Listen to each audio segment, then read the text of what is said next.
Hey guys, Ryan Martian here, and today I'm going to discuss Batman v Superman Dawn of Justice by Zack Snyder.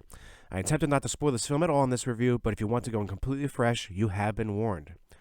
I really enjoyed this film a lot.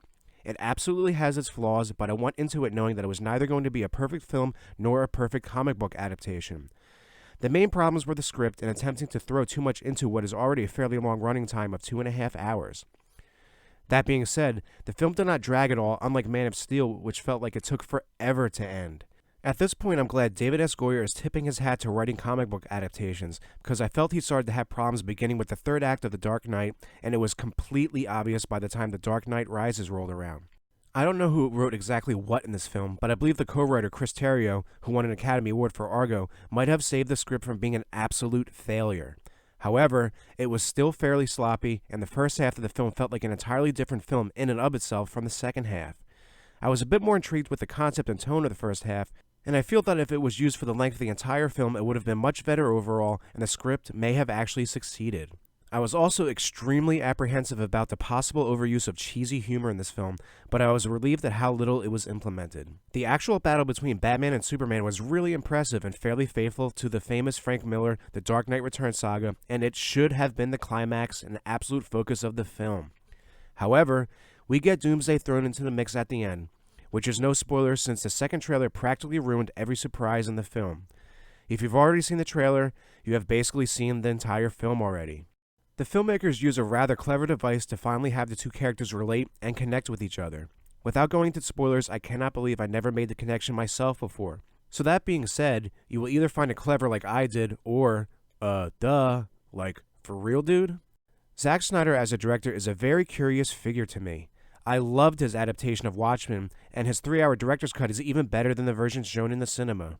I wasn't very impressed with Man of Steel, but it did grow on me a bit with more viewings.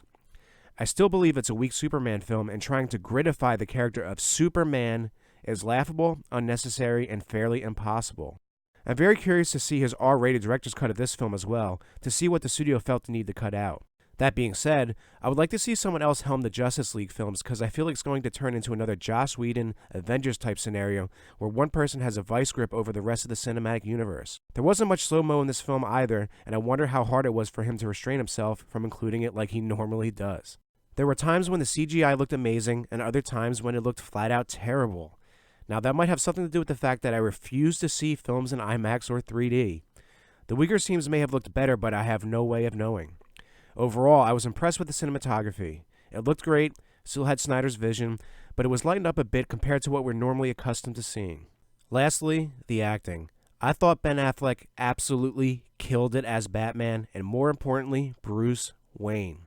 It was the most believable and humanized portrayal of this fairly complicated character to date. I was on board since day one, and I have no regrets supporting his casting. I also think his Cape Cow logo is the most authentic and faithful looking in any Batman film thus far. I'm very happy to say that Gal Gadot also proved the naysayers wrong. I thought her screen time in the introduction of her character was perfect. In fact, when she appeared for the first time on screen in her costume, it received the loudest reaction from the audience.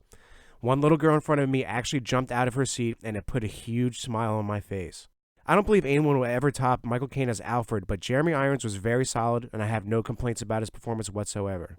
I was also a big supporter of Jesse Eisenberg's casting, and for the most part I was pleased with his portrayal of Lex Luthor. He was a bit over the top at times for my liking, so I was a little disappointed. He's a very polarizing actor, so you'll either enjoy or loathe his performance. Henry Cavill as Superman is simply just meh to me. He's neither offensive nor captivating. He's simply a capable actor who will never be able to fill the shoes of Chris Reeve.